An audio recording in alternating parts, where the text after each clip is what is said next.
자, 여러분 반갑습니다. 바람직한 목회자 청빙에 대해서 지금 계속 우리가 청빙의 기준을 좀 얘기하고 있습니다.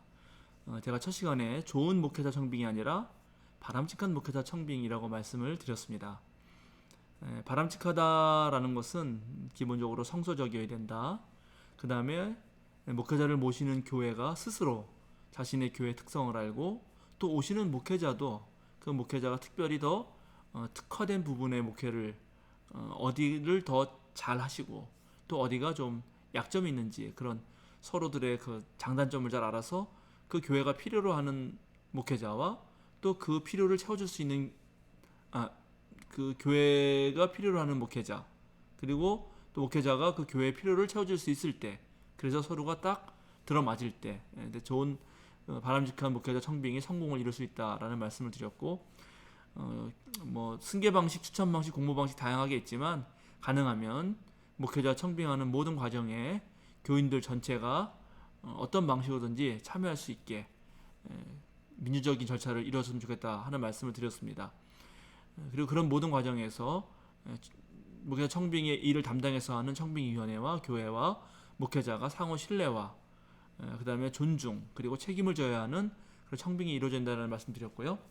그 다음에 이제 목회자는 기본적으로 영성, 목회자로서의 영성, 또 그리스도인으로서의 영성이 가득한 목회자로서 전문성을 가지고 그리고 모든 일에 균형 잡힌 목회자가 좋겠다라는 말씀드렸습니다. 그런 목회자를 어떻게 찾느냐, 어떻게 평가하느냐, 이런 부분들은 이제 청빙의 절차에 들어가서 제가 하나하나 자세히 말씀드리겠습니다. 물론 그런 모든 것이 완벽할 수는 당연히 없습니다.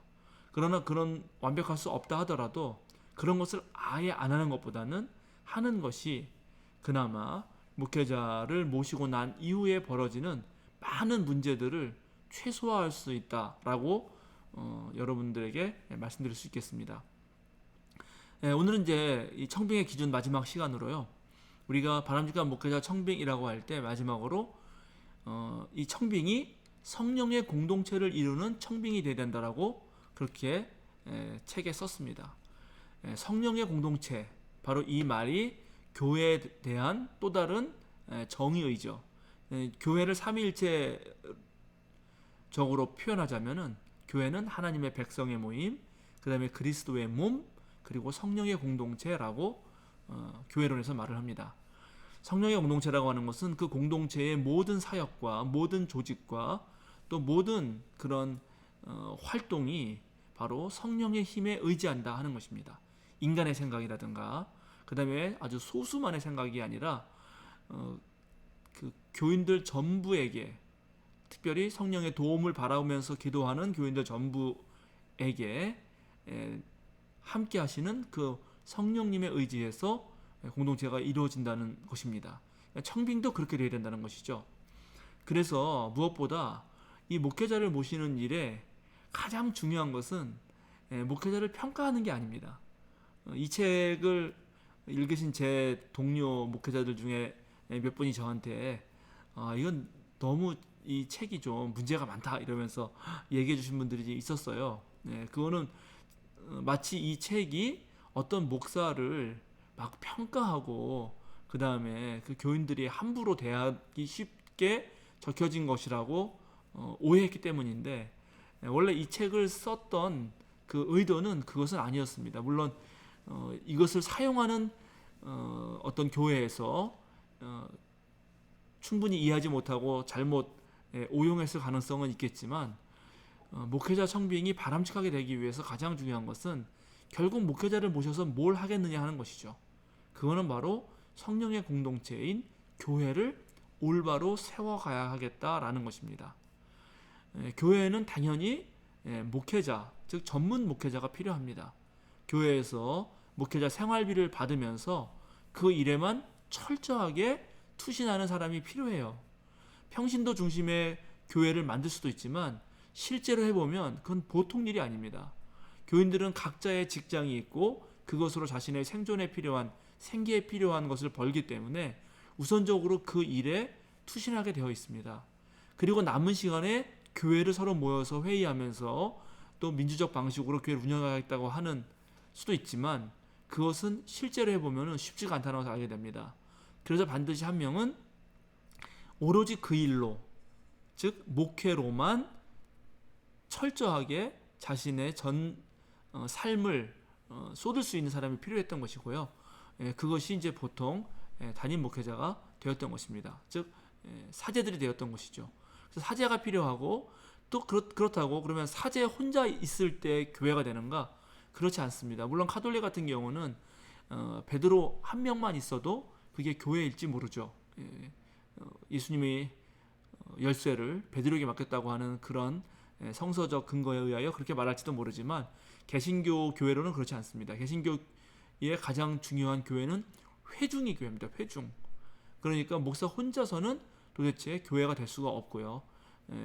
각종 헌법에도 그 교인의 대표를 뽑을 수 있는 기준이 뭐 15명이라든가 20명이라든가 이런 게 정해져 있고, 그렇게 정해져 있는 회중들이 있을 때만 목사는 목회자일 수 있습니다. 그래서 목사 혼자 교회를 꾸릴 수도 없고 또 교인들만 교회를 꾸릴 수도 없기 때문에 목회자와 교인이 어떻게 상호적으로 보완해 가면서 주님의 몸된 교회를 세울 것인가 하는 것이 매우 중요합니다. 그런 것이 바로 성령의 공동체를 이루는 청빙이다라고 생각했습니다. 마지막으로는 이 청빙의 모든 전 과정이 투명하고 매우 꼼꼼하게 준비되어야 성령님 보시기에 좋겠다 하는 것입니다. 철저하고 꼼꼼하고 자세하게 준비되지 않으면은 반드시 거기에 사람의 그런 어떤 생각이 들어가거나 정에 이끌려서 사람을 뽑게 됩니다. 또 어떤 목회자도 하나님께 기도하지 아니하고 그리고 자기가 철저히 준비하지 않으면은 다른 생각이 들어가요. 저도 제가 이 책을 다 쓰고 또 나중에 책이 출판되고 나온 이후에 내가 만약에 어느 교회에 단임 목회자로 지원을 한다면 나는 무슨 준비를 할까 하면서 제가 쓴 책대로 한번 목회자로서 모든 서류를 준비해 본 적이 있어요. 그렇게 했더니 내가 그동안 목회를 어떻게 생각했고 목회를 어떻게 해왔고 앞으로 목회에 대해서 어떤 비전이 있고 내가 잘하는 목회 분야는 뭐고 내가 조금 약한 목회 분야는 무엇인지를 알게 되었습니다. 그런 것을 정확하게 판별할 수 있을 때 그때 이 목회자 청빙이 잘 진행됩니다. 근데 그런 것을 준비하지 않고 했기 때문에 하다못해 예를 들어서 제가 어느 교회에 이제 지원을 했어요. 근데 그 교회에서 목사님을 청빙했어요, 결국은. 근데 나중에 청빙해서 와 보니까 생활비가 너무 적은 거예요. 그래서 실질적으로 그 목회자가 살아갈 수가 없어요. 예를 들어서. 그러면 그 목회자가 거기서 충분히 목회를 할 수가 없지 않겠습니까? 그런데 말도 못하죠. 왜냐하면 미리 뭔가 준비한 게 없었잖아요. 그런데 우리가 이제 내놓은 이 바람직한 목회자 청빙이라는 책에는 청빙을 할 때 목회자 생활비가 어느 정도 되는지를 좀 공고하는 게 좋겠다. 그래야 그 정도로도 살 수 있는 목회자가 지원할 거 아니냐. 근데 그런 것을 아주 애매하게 해놓고 일단 청빙을 했는데 막상 가보니까 목회자가 생각했던 것과 너무 다르고 또 한편으로 어떤 걸 정해놓지 않으면 교인들도 마찬가지예요. 교인들도 우린 이런 거를 원했는데 목회자가 와서 보니까 그런 거 전혀 안 되는 거예요. 그러면은 서로 아주 어색하고 찜찜한 상태에서 목회를 하다가 초반에는 처음 했으니까 이제 신선한 것도 있고 그래서 허니문 기간처럼 한 뭐 1, 2년 잘 지낼 수도 있지만 그 3년이 되고 4년이 되면 한 목회자가 그 교회 또는 그 교인들이 그 목회자에게 실망하고 서로 상처를 주고 떠나는 일들이 반복되게 됩니다.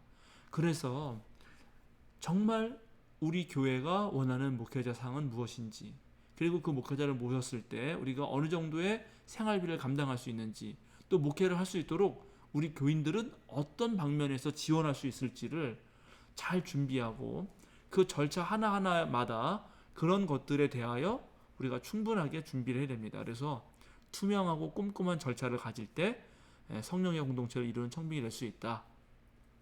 자, 그래서 바람직한 목회자 청빙의 기준 3가지를 말씀드렸습니다. 성사적이어야 된다. 교회에 적합해야 된다. 추천과 공모 방식을 택하되 민주적 절차를 밟고 그 절차가 투명하고 꼼꼼하면 좋겠다.